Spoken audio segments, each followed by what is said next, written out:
So ever since I bought this Mustang, there has always been some noises coming from suspension. And I'm not saying it's a bad thing. I think it actually gives the car more character. I kind of like it. It's kind of what I expected muscle car to be. I didn't expect to be all like riding like on clouds and all smooth and quiet. I expect a bunch of noises and being rough and stuff, and that's what I got. But I think it's also potentially a safety hazard. There's particularly the noises coming from the front. I think that's a part that should be replaced. The back might as well do it at the same time. So this is a good opportunity to take a look at all the potential places where Mustang's suspension can make noises, and I'm gonna go over how to test a suspension before buying, for potentially be able to find what needs to be replaced or what is damaged, so you don't come and be completely caught off guard when you find out about all these noises and worn out parts. Alright, let's take a look. Alright, so first is the test the shocks. This is something you can do even before buying the car.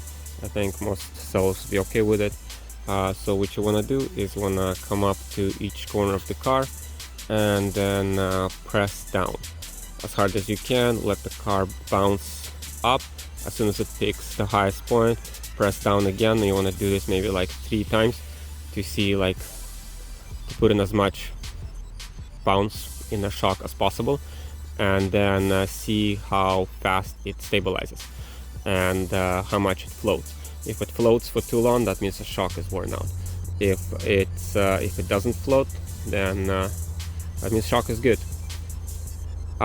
Or it means you didn't put in enough force, or maybe the suspension is too stiff or the vehicle is too heavy. So yeah, the heavier the vehicle is, the more difficult it gets. If you're not satisfied, you can do more aggressive shock test. If the buyer is watching, they might be more uncomfortable with this kind of activity.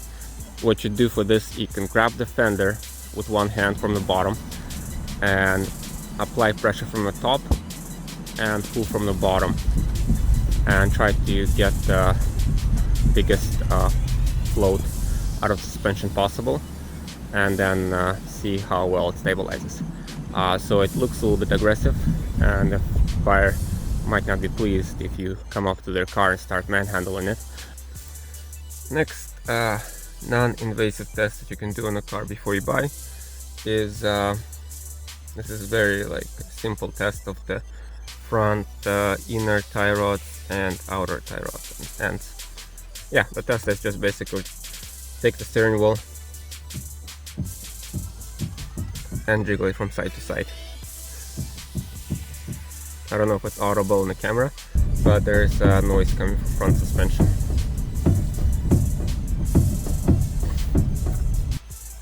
Let's see here.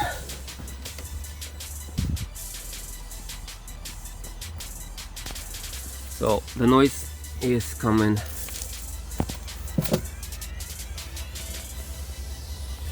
from this link here.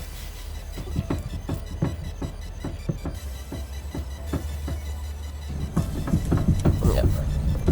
So there's joints on well, there's a ball joint here, and then there's inner rod joint there. So those are the 2 points where it could wear out and make noises. So yeah, so in person, that's what you do to figure out, and you can do this even before you buy the car.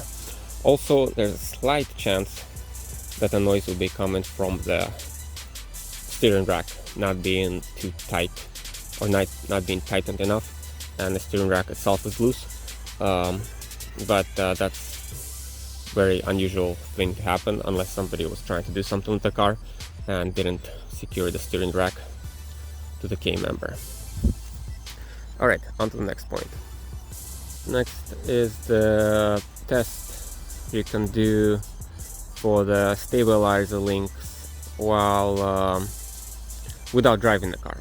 It's actually easiest to test it with driving, but also with driving the tests and the noises might be inconclusive where they're coming from, while if the car is parked and you do this test, it's fairly easier to figure out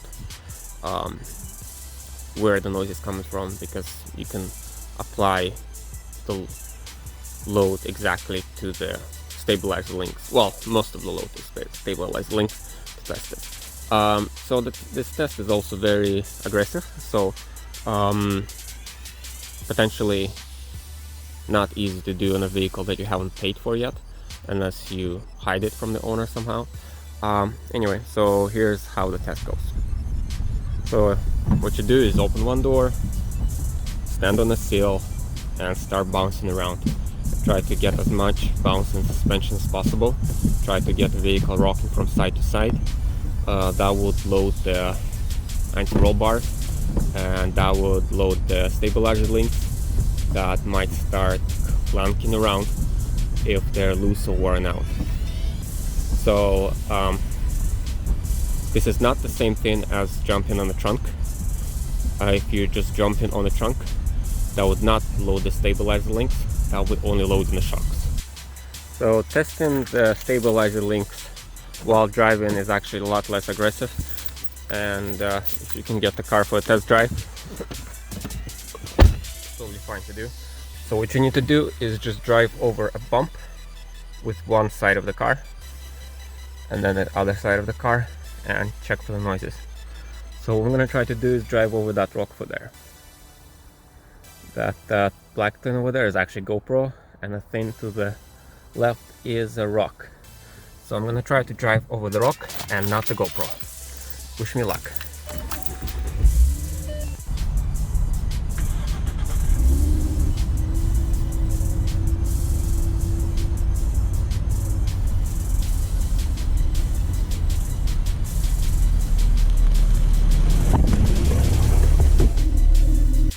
Well, I was successfully able to drive over the rock and not destroy my camera, so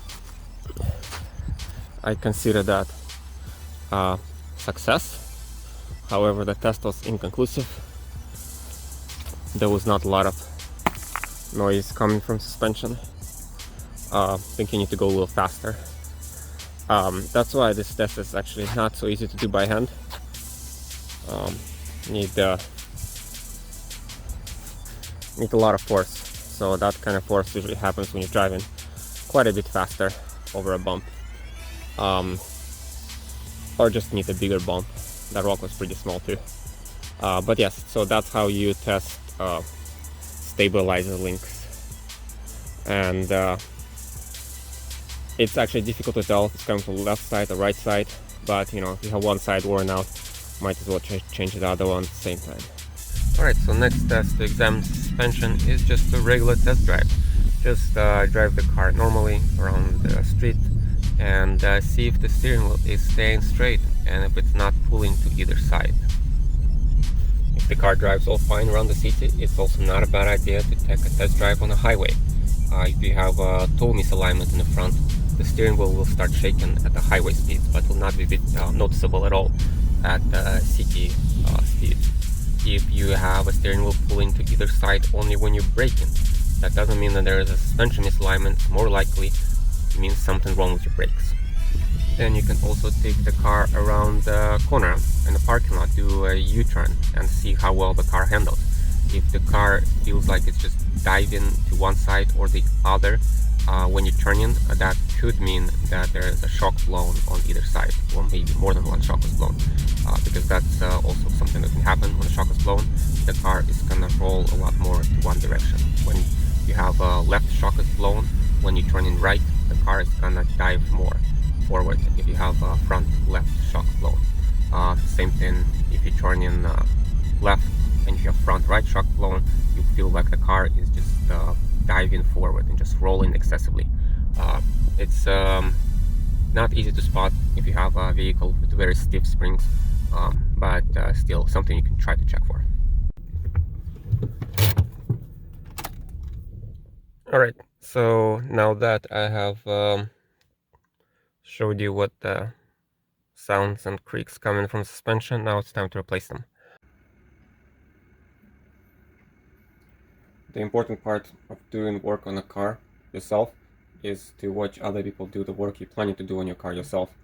That way you can learn from their mistakes and learn how to do it properly. Anyway, let's get to work. So first thing I want to replace is the inner tie rod. There it is. This point connects to the steering rack. This point connects to our tie rod that connects the wheel.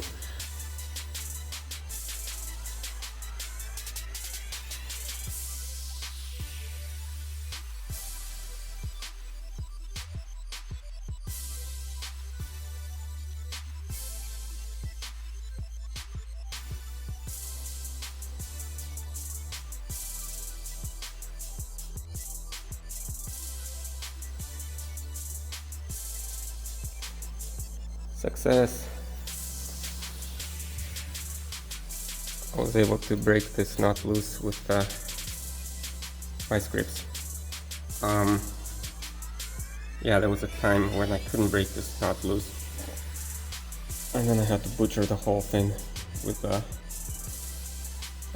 grinding wheel and stuff like that, so I'm glad it didn't come to this. Next step, I'm gonna, I guess I'll take off the boot, maybe see what I can do from there. See if I can loosen it over there on the inner end, and then maybe after I do the inner end, I'll do the outer end if needed. Alright, so I've got the boot removed, and it was not too difficult, so that went well. But there's this white ring here.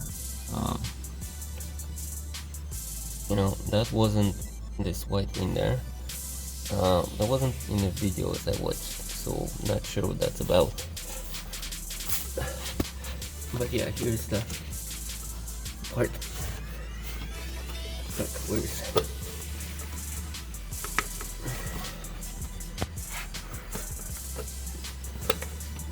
Anyway, so this is supposed to be the part that is worn out, except it doesn't feel like it's worn out right now. But yeah, I'm gonna try to remove that white ring maybe with a screwdriver, and then I need to twist it. Actually, I'm not sure, maybe I don't need to remove the white. Anyway, I need to twist it off somehow, so I'm gonna try to do that, and if I can't do that, then I'm gonna put everything back together and pretend I didn't do anything and go to work, because I need this car for work tomorrow. And yeah, I really need to get this done. Alright guys, it appears to be I'm a fool. I don't know if that was obvious before, but it has been stated now. Made mistakes again. Embarrassing. So maybe the part that is worn out is not this inner tie rod, because when the wheel is in the air,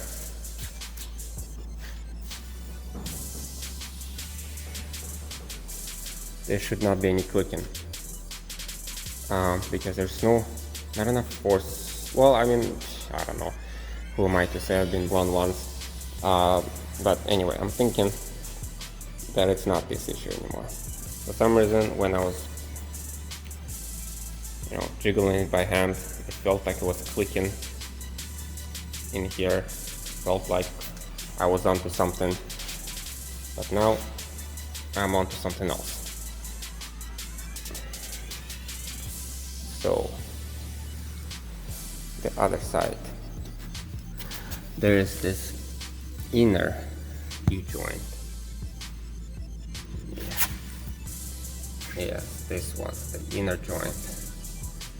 That's the one that actually seems to be clicking. now. I don't know, maybe always. So when I okay, let's put the camera down.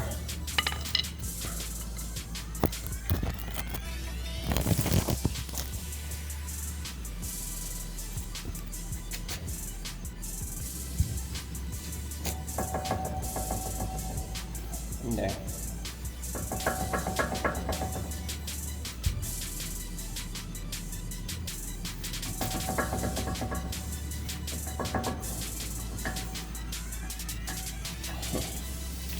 It feels like really loose. It feels like that's probably the source of the noise and the reason for the slop. Anyway, yeah, there we go. I think that's it.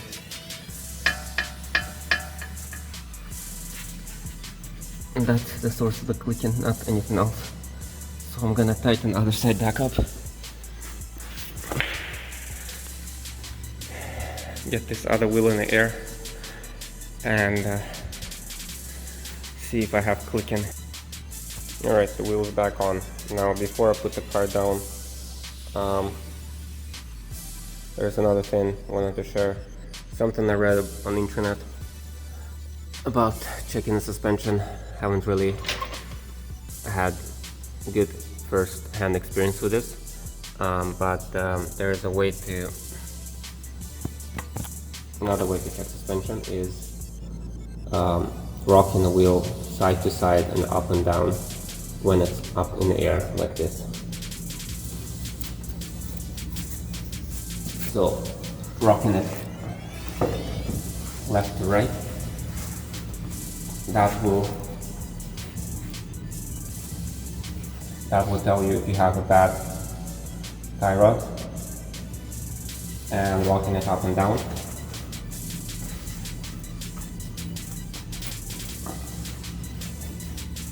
Well, not like up and down, but pushing it up from the top and in and out, trying to jiggle it.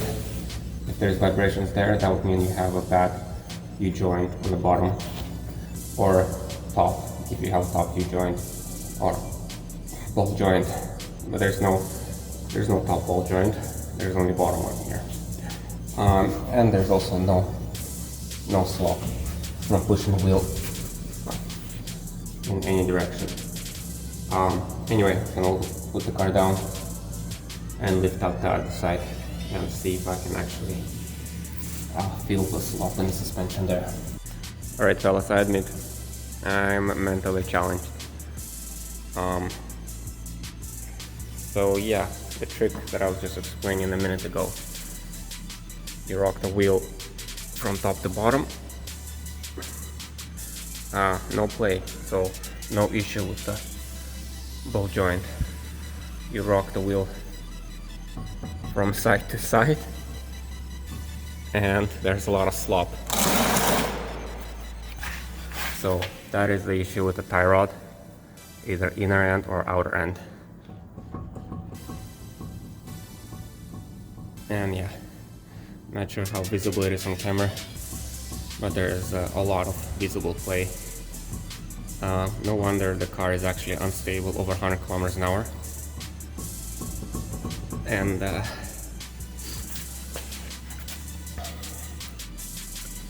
no wonder, I mean, kind of wonder how I did not notice this before. Alright, well, I didn't order this.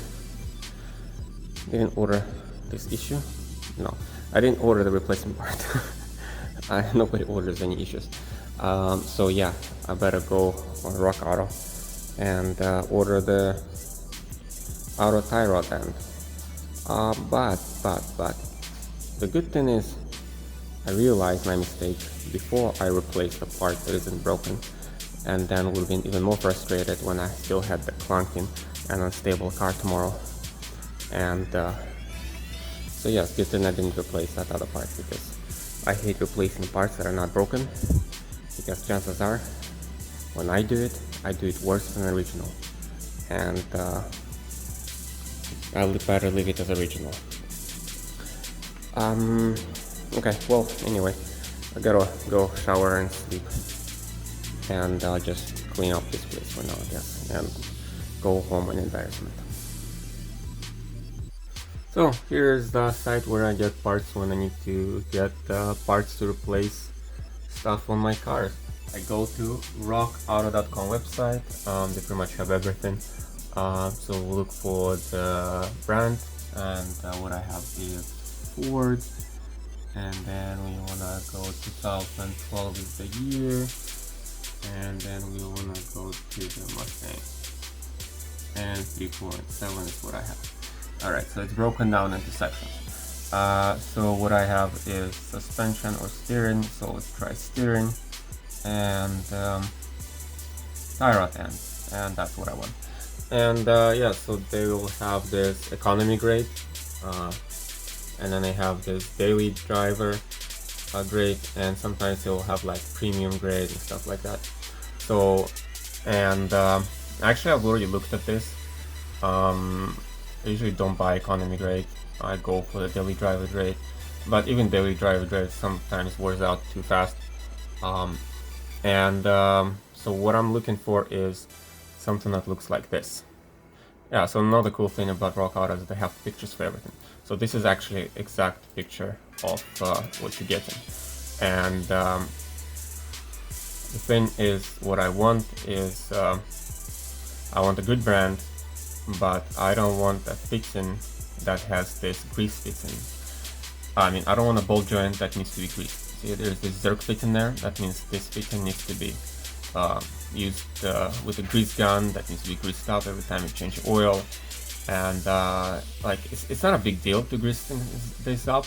The only thing is, I just don't want to have a grease gun in my tool collection. Like, it's just an extra thing to have. I had it before, I had enough of it, so not doing that again.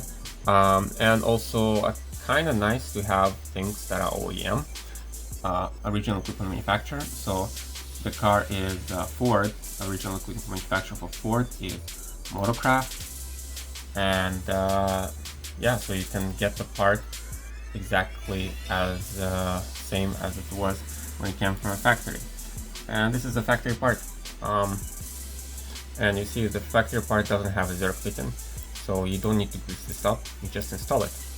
And it's also kind of nice to have all the matching parts in the car, not to have like one brand on one side of the car and maybe different brand on the other side of the car. Yeah, so, and it costs 58 Canadian rupees. So that's not a cheap option there. Like, you know, there's some cheaper ones right there. It's like 23 bucks. But Motorcraft, man, that's like 2 times more expensive. More than 2 times more expensive.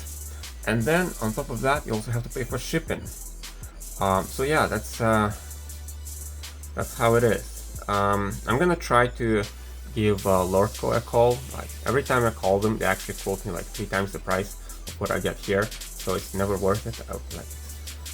I would rather pay for shipping and wait a week to still get like 1/3 of the price of Lordco cost me. But you know, just for the video sake, I'll give him a call and record it and see what he quote me. So right now the quote is about $60, and I'll say the shipping is gonna be maybe like, let's say 20. So the quote to beat is $80. Should be easy to beat, right? It's just one part, $80. I hope they can beat it, or at least match it. I mean, like, if they can match 80 bucks, I'd rather go buy it from them instead of waiting for a week. So yeah, let's do that next.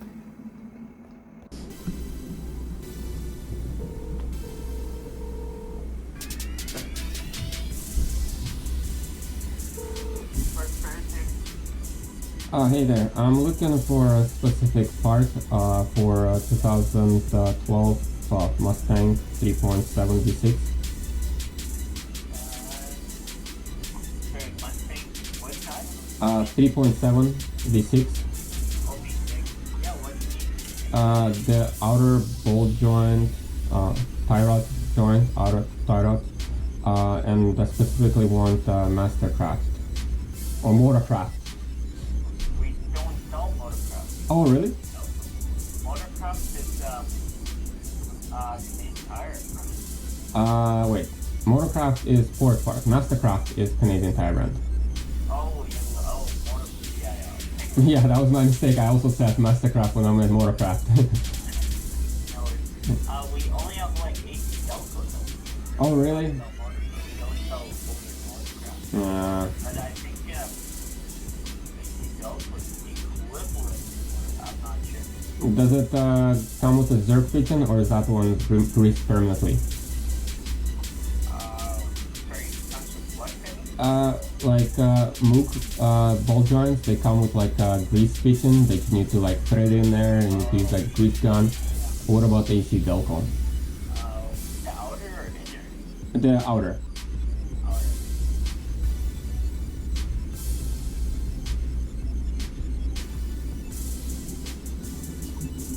On the picture, show. Oh, okay. What does it come in a package? Because like Mook is like separate grease fitting, you need to install it yourself. Probably comes in a package, but show on the picture. Yeah. Just shows two. Okay. Yeah. Well, I'm probably gonna try to get Motorcraft anyway, but out of curiosity, how much would it cost at the AC Delco? 44 bucks. Yeah. Oh, okay, not bad. No, yeah, that'll be all. Thanks so much for your time. No worries. Thanks. Bye. So I googled Lordco, and this is the location on Steel Creek Avenue, location of Lordco that I called. And yeah, no, surprisingly, their quote is actually relatively good. Except they don't have Motorcraft, they have AC Delco. And it might be greasable fitting, not like non-greasable fitting. Anyway, I will, yeah, maybe I'll try Ford dealership tomorrow, and then if that doesn't work, then I'll put in an order with Rock Auto, and we'll see how it goes from there. So when I was talking with Lordco on the phone, this is the brand they were quoting me for, AC Delco. They did not have Motorcraft brand. That's the only one they had in stock, or the only one that they actually carry. And this is the one right here. And this is the fitting I was asking him about over the phone, if it has a grease fitting. And yeah, I mean, he wasn't sure, but I can see it here that yes, this kind of joint is greased with the fitting every time you do oil change, and that's not what I want. And he quoted me something like 40 bucks, and on this website it's 32 bucks, and that is decent because yeah, it's I didn't even like have a Lordco account. I just called some guy on the phone and asked for the quote, and he said 40 bucks, and that's not bad. I expected like 90 bucks. That's what usually happens. Usually it's like 3 times the price if you call on the phone. Maybe sometimes you show up in person, you can maybe get a better deal, but usually it's like a lot worse. So that's what it is, and more likely this is what I'm gonna have to pay. Alright, so tomorrow I will maybe go try dealership and see if I can get anything from there. Yes, I just don't want to wait for the shipment.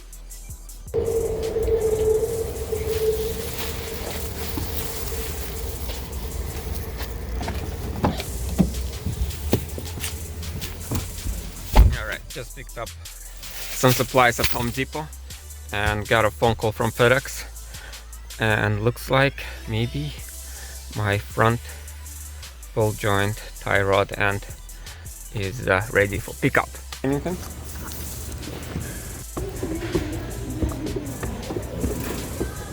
Alright, picked up package from FedEx. Let's see what we got here.